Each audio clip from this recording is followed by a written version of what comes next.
राम राम। आज हम सुनेंगे कारागार में श्री कृष्ण अवतार। कंस को मगध नरेश जरासंध तथा अनेक बलशाली राजाओं का बहुत ही सपोर्ट था, तो उन सभी की हेल्प से वो यदुवंशियों का नाश करने लगा। यदुवंशी कंस के अत्याचार से भयभीत होकर दूसरे देशों में जाकर रहने लग गए। अब कंस ने एक एक करके देवकी के 6 पुत्रों की हत्या तो कर ही दी थी। अंत में 7वें गर्भ के रूप में भगवान शेष जी देवकी के गर्भ में थे।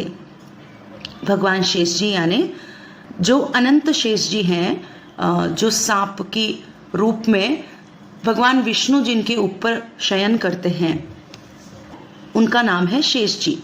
तो भगवान शेष जी देवकी के गर्भ में भगवान के बड़े भाई के रूप में आए थे। भगवान श्री कृष्ण ने अपनी बहन योग माया को आदेश दिया कि तुम इस समय देवकी के गर्भ में स्थित शेष जी को रोहिणी के गर्भ में ट्रांसफर कर दो। रोहिणी वसुदेव जी की ही दूसरी पत्नी थी, जो गोकुल में नंद बाबा के घर में रहती थी। और भगवान ने यही प्लानिंग की कि जो देवकी के गर्भ में शेष जी आए हैं उन्हीं को रोहिणी के गर्भ में ट्रांसफर कर दिया, क्योंकि अगर वो देवकी के गर्भ में रहते तो कंस उन्हें मार डालता और भगवान को उन्हें मारना नहीं था, क्योंकि वो कौन थे? बलराम जी। तो बलराम जी को भगवान ने रोहिणी माता के गर्भ में ट्रांसफर करवा दिया। और फिर उन्होंने योग माया से कहा कि मैं खुद संपूर्ण कलाओं के साथ देवकी का पुत्र बनूंगा और तुम नंद गोप की पत्नी यशोदा के गर्भ से जन्म लेना, यानी कि यशोदा मैया के यहाँ पे योग माया का जन्म होगा। भगवान के आदेश से योग माया ने वैसा ही किया।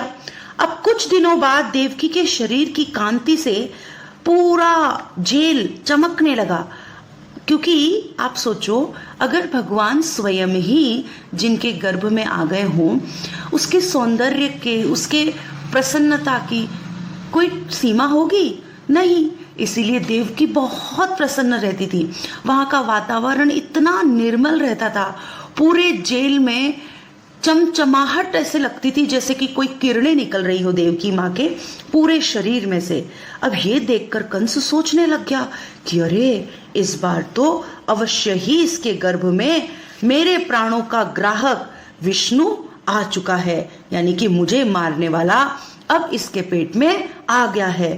परंतु एक तो देवकी स्त्री है, दूसरी मेरी बहन है और तीसरी वो गर्भवती है, इसलिए अगर मैं इसको मार दूंगा तो मेरी कीर्ति नष्ट हो जाएगी, यानी कि मेरा बहुत अपमान होगा इस संसार में, इसलिए मैं इसका वध नहीं करूंगा।